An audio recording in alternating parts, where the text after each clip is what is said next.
okay, thank you. Yes, Emily? Diba ni isa ka? Oh, si Argeline dito? Rubric used for assessing students. Okay, thank you, thank you. Isa ba question sa bata ang iyahang score based sa rubric na nihat?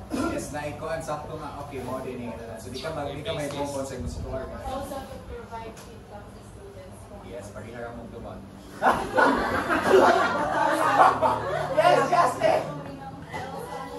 To avoid yung students na nabaya sa teacher. So, naging sa feedback. Okay, thank you. Okay, ang kuan man gud ani ha. Pamina, listen. Okay, rubrics, makata na po kayo tama ang rubrics, di ba? Beneficial kayo ang rubrics. Are you listening? So, rubrics help instructors or the teachers, future educators, and also, it also helps students. Yan. Yes. Sige, gano'n ka? Okay, first, assessment, rubrics help instructors because it assess assignments consistently from student to student. Okay. Consistent ang assessment. Pwede na ginawa. Consistent ang assessment. Rubrics provide a clear and consistent framework for evaluating assignments across all students. By defining the criteria for success and establishing uniform standards, rubrics ensure fairness and mitigate subjective biases in grading. So, kay naman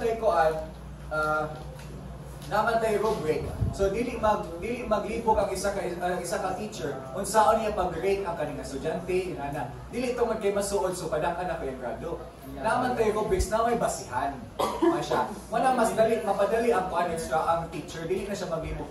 Hala padakan na siguro na ko gamay kay mas close ni.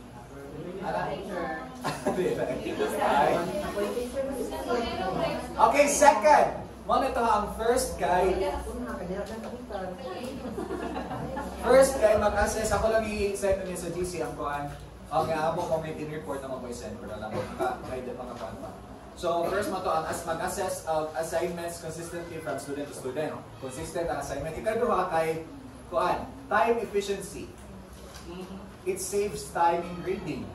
Diba kayo? Muna ganit, consistent naman, hindi na mag-ibog pa ng teacher, mas pas-pas na yung pag-grade. So using rubrics can save instructors considerable time in grading. Once a rubric is created, it serves as a guide for assessing. Yes, mapahinga niya ang BFF kanina na ang kuhan ko na ang rubrics kaya ito ang guidelines. So it serves as a guide for assessing assignments efficiently and accurately. In the short term, this saves time during